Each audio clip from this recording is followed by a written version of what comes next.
welcome back to That's Unfortunate. This episode was recorded at the end of the last episode we did, and we just talk a little bit about The Last of Us and Sunrise on the Reaping casting and a couple other things. And the last episode that we did was so long, I just decided to break this into another little part. So we didn't actually say like anything at the beginning, so I just wanted to pop this in here. Whitney Peak. I don't know of anything else I've seen her in, but that's Lenore Dove. Gorgeous, perfect. I love it. Yeah. McKenna Grace as Maisley. Okay. So good. Do you remember her in The Handmaid's Tale? Yeah. She's so good. Yeah. And she's in a lot of stuff, but like really good in that. Really good. I don't know how she played the role that she played. Like scary. She was so good. Jesse Plemons. He's the perfect little As Plutarch. He looks so much like Plutarch. He looks so much like Plutarch. That's I crazy. love it so much. We've got Kelvin Harrison Jr. as Beatty. I also don't know him, but great. Which one's Beatty? He's his friend? No, he's Arthur, the other boy that gets eaten by the squirrels. Oh, okay. His dad. Oh, right. Beatty Okay, yeah. Maya Hawke as Wyrus. Ooh. So good. Perfect. Lily Taylor as Max. I don't know that person either, Cool. but she's the old lady that dies, mm-hmm. like in the last Hunger Games that came out. Mm-hmm. I just don't know Lily Taylor. Oh, okay. Sorry. But maybe she's in other stuff. I just haven't seen recognize her, but amazing. Ben Wang as Wyatt. Okay. Don't know him either, but okay. Yeah. I'm cool with it. Stop. Are you so excited? Is this who Haymitch is? No, this is who President Snow is. Just take a guess. Take a guess who. Like, he has also played a different villain. I don't know that you know that I don't know how to do these things. That's okay. I'll just tell you. The only person that I can think of right now is the guy that was in, that should be Little Snape. Do you know who I'm talking about? Adam Driver? Yeah. That's the only person I can think of right now. That's okay. What? Even better. I love that you went there. That was the only thing I could think of. Ralph Fiennes. That's who played fucking Lord Voldemort. What? Yeah. That's so good, dude. I was just in the mood for Harry Potter. Yeah. That's amazing. Joseph Zeta. I don't know him either, but sure. Awesome. Yeah. It's very exciting. But Voldemort being Snow. Oh my gosh, she's going to be so good. So good. I love it. It's amazing. Yeah. I think the only one we're waiting on, let me make sure they haven't posted it yet. Popular fan casting for Effie is Elle Fanning. Yeah, I've seen that. Which would be really good. Hell yeah. Good casting. But somebody commented on it on our video that I clipped we were talking about how people are going to be mad and said, let me know when they see the casting announcement today. For us. For us. And I was like, fuck, I'm not going to talk to Courtney about it for so long. Yeah. And I didn't text you about it because I wanted to talk about it in person. Also, I will say that I am never a person that's like going to be mad about any of those things. Mm-mm. So if you were expecting some type of a dramatic showing. No, like I'm cool with Should whatever. we go back and I'll like pretend to be really mad about one of those? Sure. No. That's so exciting. I would like to watch it right now, actually. Can they go ahead and get a move on? I'm ready. I read the book. Now I see part of the casting. I'm ready. Mm-hmm. That's good casting, though. I think it's really good. And now we just need Elle Fanning. Mm-hmm. This is perfect, Effie. I don't think that's going to happen. Probably not. But we've got Voldemort. Maybe. They must have a big budget. I'm just going to rapid fire some topics real quick. Okay. I've got so many to say. And we've already been recording for an hour. I don't subscribe to weeds. And I think I've told you this before. Like, I don't think weeds are a thing. Like, maybe if it doesn't have a flower on it. But if it has a flower, it's not a weed. It's a flower. Oh, okay. Like, there's like little daisy-looking things popping up all in my yard. And they're so cute. And I pick them to put in a vase. And Erin said, why are you putting weeds in a vase. I was like, these are wildflowers. Mm-hmm. These are flowers that are in my yard, and now they're in a vase. I don't subscribe to weeds. Big debate on the internet right now. Oh. Women wearing like skin tight, skimpy clothes to the gym. People are mad about it. Oh no. And there's like a bunch of TikToks with men and women voicing their opinion on it and saying that like no one has decorum anymore and leave stuff to the imagination. And they're just mad about it, ranting. They're like, and it started with one guy. He made a TikTok and he was like, I can't focus on my workout because you've got your tits out. Or something like that. And then other people are like, well, that sounds like a you problem. Mm-hmm. That you can't focus on your workout because I'm just wearing an outfit. Have you ever, like, gone and done a workout class in something that, like a big tank top, like a flowy, large shirt? It's not fun. It's hard. Like, do you remember that Pilates class that we went to? Mm-hmm. One of those, like, Pilates reformer things where you lay on it and you do motions. Mm-hmm. One of the times that we went, I wore, I don't remember what it was, but, like, a larger tank top or something. And I remember the whole time being, like, trying to hold it back down. Mm-hmm. And the sports bra that I wasn't wearing wasn't appropriate for what was happening. Like, you have, like, it's much easier if you wear something that is form-fitted. Mm-hmm. Have you ever seen a ballet dancer? Mm-hmm. They wear tights that are, you know, tight on your skin, and leotards that are also form-fitted to your upper body, because it's hard to not wear that. Mm-hmm. Like, it's hard to wear baggy clothing. Like, it's not just for fun because it looks cute. Like, nobody would ever fucking choose to wear that. It's not comfy. Well, and people brought up the point of, like, people that were on, like, doing, like, workout videos in the 80s. Mm-hmm. They got it up their ass crack. So much. Like, and they might have leg warmers on that are bigger, but they still were tight enough to stay on their legs. Mm-hmm. And other people were saying, like, this is radical. Like, I can't remember the word she said, but it sounded very smart. But, like, basically, we're digressing. All this, like, for conservative views, aren't people are trying to push those on us again. It feels like very Handmaid's Tale-esque. Mm-hmm. When June and Moira went running that time, and the coffee shop dude called them whores because they had on a tank top. Mm-hmm. Oh, look, we're there. We're here already. Found it. And it's a very interesting debate going on the internet. And I saw another girl. She was like, if these women bought gym clothes from a brand that only sells gym clothes, then they must be clothes you're supposed to wear to the gym. I was like, wow. Crazy statement. It's a crazy statement, but fuck people. Yeah. But and if they're people have also said that it's uncomfortable to work out in baggy clothes. But if you want to work out in baggy clothes, please do. Yeah. If you're comfortable with that, please. Hell yeah. Yeah. I mean, can't we just be happy that people are working out and taking care of their bodies? Yes. I'm not going to a gym and working out. No, me neither. And some people were like in the comments saying, yeah, it's like women in the comments saying, yeah, I don't get it. I go to the gym looking like Adam Sandler in big baggy gym shorts and a baggy shirt. Number one, if that's what you want to work out in, please do. Mm-hmm. But also pick me. Choose me. Love me. What the fuck? Like, pick me, girl. Hard as fuck. No one cares. Anyways. I have a whole lot of notes on Ellie. So I'm going to tell you, I haven't seen you in 2 episodes, I think. So episode 4 and episode 5. There's cat hair on my finger. It's just part of it, you know.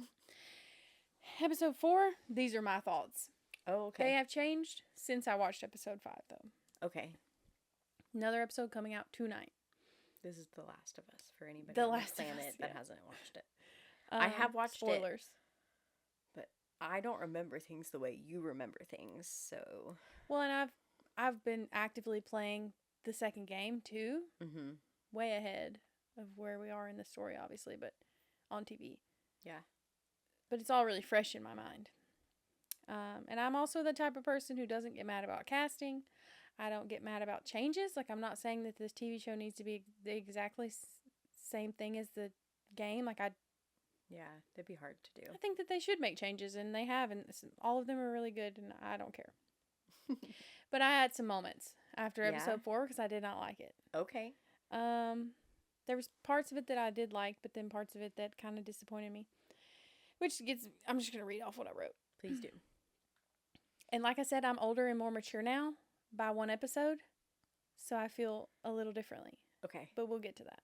So just bear with me here.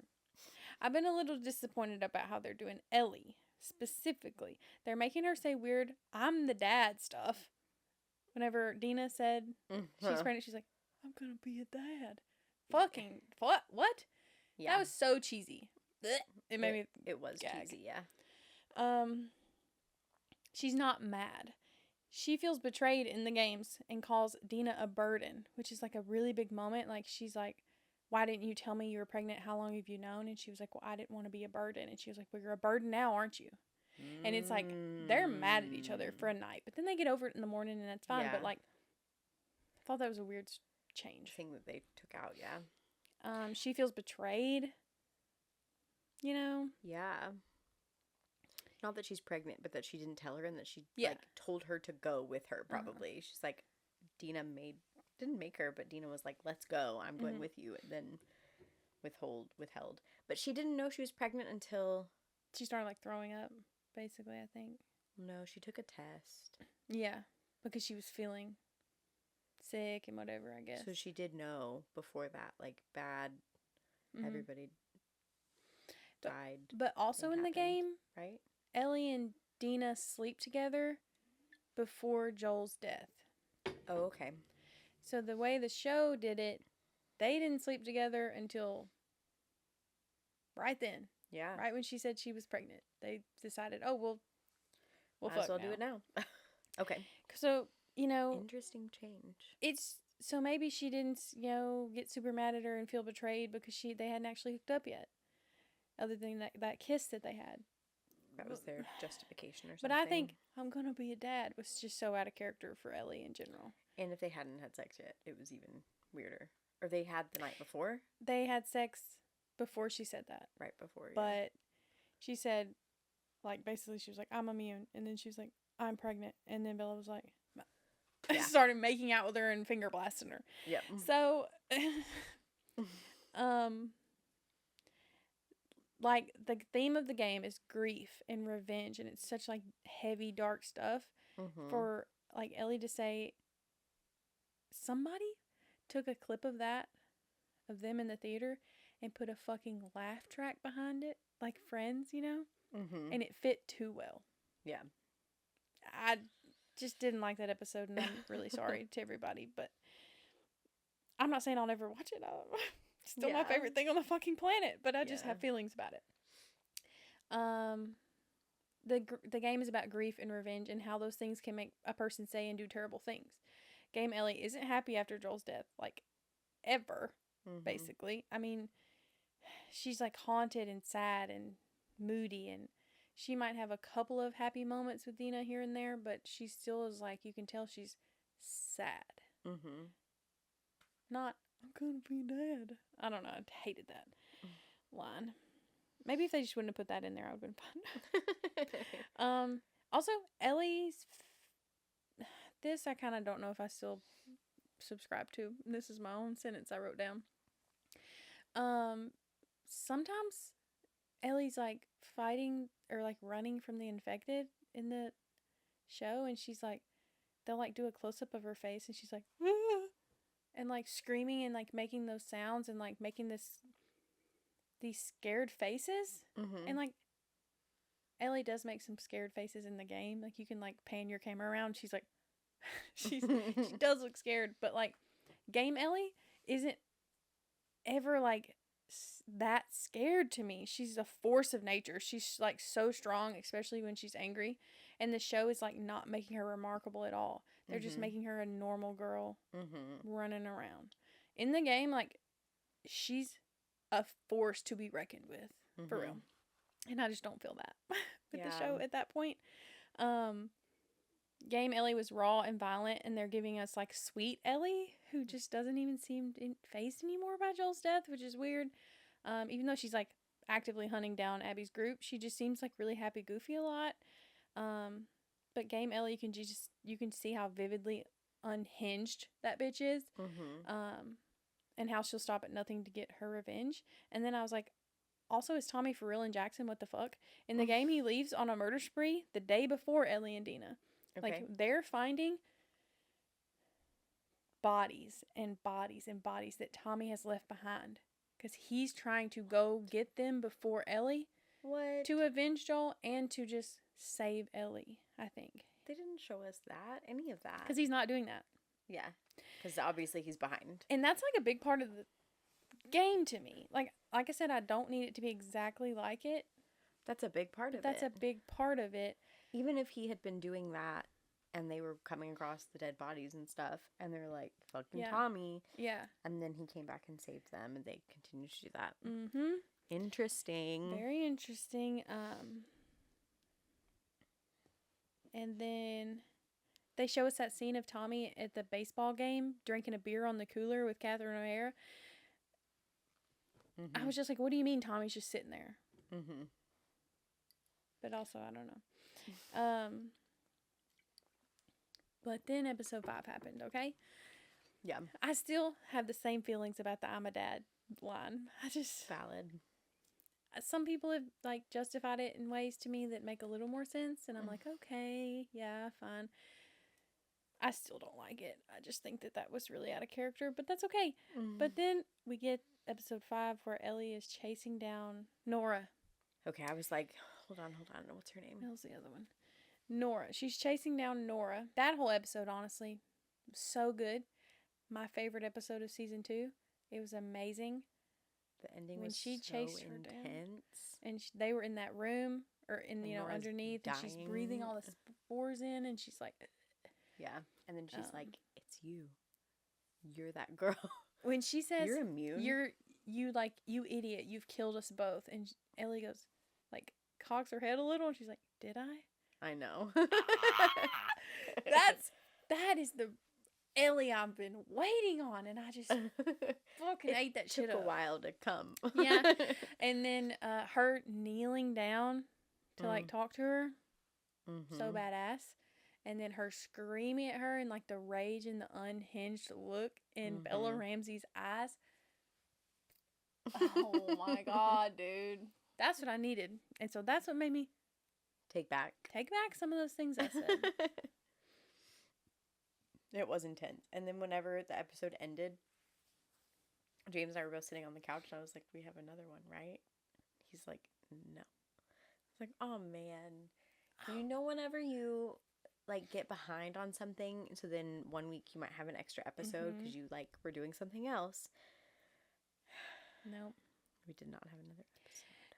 But then when at the very end, oh my gosh, yes, I know. At the very end, whenever she's in bed, I was like, oh my gosh, it's a flashback. And then Daddy Joel opens the door and he's like, hey, kiddo. Yeah. I'm gonna fucking lose my shit. This whole next episode is just going to be them. Yes, it's going to be him, and he's going to be so precious and sweet, and I love him. I rewinded it immediately, and Aaron's like, what are you doing? I was like, I got to see him again. Because we haven't seen him in 2 episodes, I think. Yeah. Which I knew we were going to get flashbacks because I played the game. I finished the game, actually, the other day. And it was so good. And at the end of it, I was sitting there, and the screen went black, and I was like... Replay. I said, I'm about to immediately start this game over. Yeah. Number 1, and I did.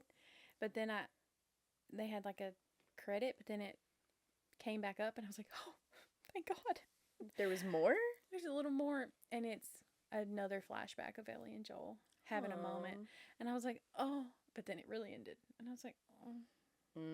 So now you have to wait. They say they're going to make a a third game. Yeah. But they haven't even done that yet. So this season is gonna, so like in the game you play, half the game is Ellie. Mhm. You'll bounce back and forth to Abby a couple times. Mhm. But first half of the game you do Seattle day 1, Seattle day 2, Seattle day 3. Have you seen that popping up on the bottom of the screen? And then you fucking bounce back in time to Seattle day 1 again, but you play all those 3 days as Abby. Oh. So what I hate, actually, but I'm sure they're going to do, is season 2 is going to be all of Ellie. Mhm. And you're going to get Abby right at the end, like maybe that last episode. And then season 3 is going to be mostly Abby. Interesting. Which I don't love. Like, it's okay with the game because you have the whole game. You can finish it. Yeah.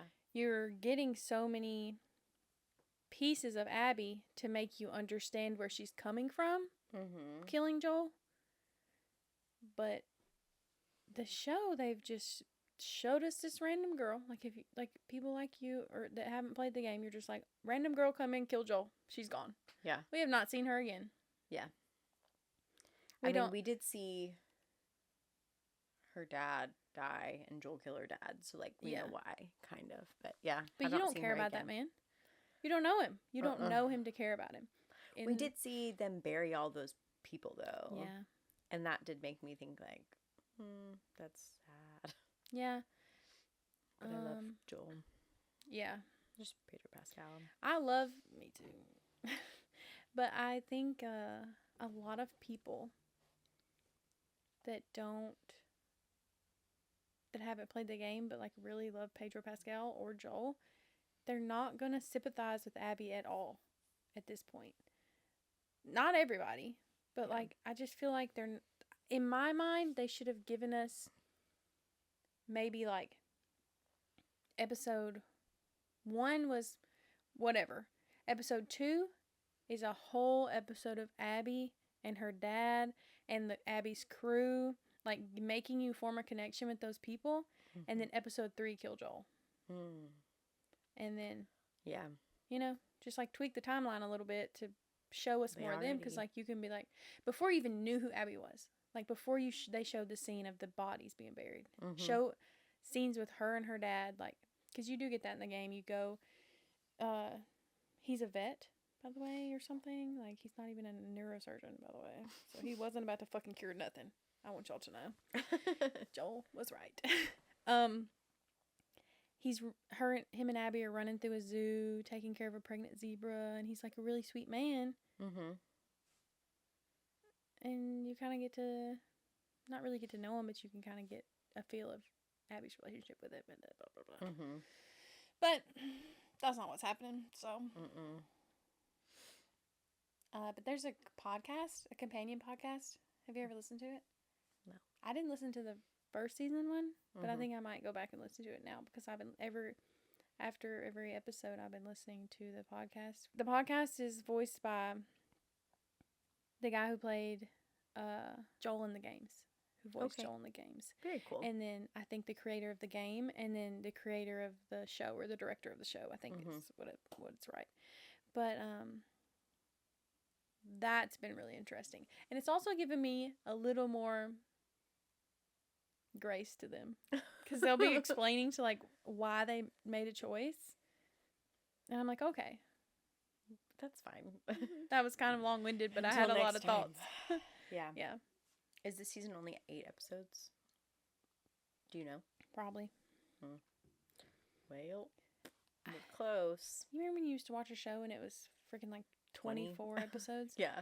And they mentioned that too in the podcast. They said something about how people are mention that. That's, but they're really creating movies. Honestly, like the type of production they're having to do, they're making little movies, hour-long movies. Yeah. I can't imagine like all of the spores being in the air on that entire room or hall, whatever that was, how much that took. That also was really good, the way that they did that. Like, Ellie's immune, obviously. Yeah. But you can see flecks of things flying around the air. So you know that, like, realistically, just the actresses alone were breathing in weird shit and like having to try to breathe normally. Mm-hmm. Do you think that it was like added in later, or do you think that it was done beforehand and then they were breathing it in and trying to go like I don't know. It's a good question. I probably some of it was real, but then I bet the spores were added in. yeah, But I don't know, maybe. or if they were. That's not how it was in the game. That is a change that they did that is really cool, I think. Like, they didn't show us people melded into the walls. That was crazy. Breathing looking. this Yeah, great shots. I just love that so crazy. much. But down there, like all those things that are melded into the walls, or all those people, it's like feeding one big thing, and it's called the Rat King. And that shit was scary as hell in the game. So I'm excited about the Rat King. I think maybe that's what it was. They were like season 7 or episode 7. Maybe that's when we see the Rat King, but maybe I'm wrong. Well, you know I'm a big scaredy cat, so it's so crazy. But I'll be jumping. Anyways, we've got to end it. I gotta go to Bunko. Okay, please just post that. Just that. We gotta go. I gotta go to Bunko. But yeah, thanks for listening. That's the new book club book. If you want to join the book club, it's on Fable. It's free to join. You just put in your name and email, and you can track your books, and you can add your Goodreads. Add your Goodreads stuff right over. It's way better than Goodreads. I've heard people lately say, "Oh, I don't want that because I don't know how to do all my Goodreads stuff." Yeah, you can just link your Goodreads, and it just goes right over. It gives you reading charts, insights, like quotes, and it's all just very good. And you can also do like movies and TV shows too. So it's very cool. You should do that. If you're listening on Spotify or Apple Podcasts, please go to our YouTube and subscribe. I guess that's it. Yeah. Okay, bye. Bye.